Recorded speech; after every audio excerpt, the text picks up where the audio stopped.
ഇതിന്റെ തൊട്ട് താഴത്തെ ഫ്ലാറ്റില് ഒരു ജർമ്മനിക്കാരൻ താമസിക്കുന്നുണ്ട്.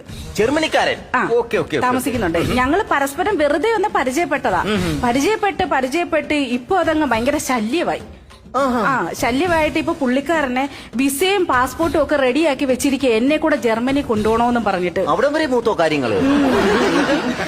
ഇപ്പൊന്ന് വെച്ചാൽ അത് എന്റെ ഭർത്താവ് അറിഞ്ഞു. ഭർത്താവ് അറിഞ്ഞ അതിലപ്പുറം പ്രശ്നമായി. ഇപ്പൊ ഈ ശല്യം എങ്ങനെയല്ലോ ഒന്ന് ഒഴിവാക്കി തരണം. അപ്പൊ അതാണ് പ്രശ്നം. അപ്പോ ഈ ജർമ്മൻ എന്ന് പറയുന്ന പ്രശ്നം, പ്രതാപ് എന്ന് പറയുന്ന രണ്ട് പ്രശ്നങ്ങൾ ഇങ്ങനെ നിൽക്കുകയാണ്. അത് ഒഴിവാക്കി തരണം. ഒരു കാര്യം ചെയ്യും, ഞാനൊരു തകിടങ്ങ് ജപിച്ചു തരാം. ആ തകിട് ഈ പറഞ്ഞ പ്രശ്നക്കാലം വരുന്നിടത്തും കുഴിച്ചിടുക. അയാൾ അതിനെ മറികടന്ന് കഴിഞ്ഞാൽ പിന്നെ അയാൾ ഈ നാട് വിട്ട് അങ്ങ് പൊക്കോളൂ.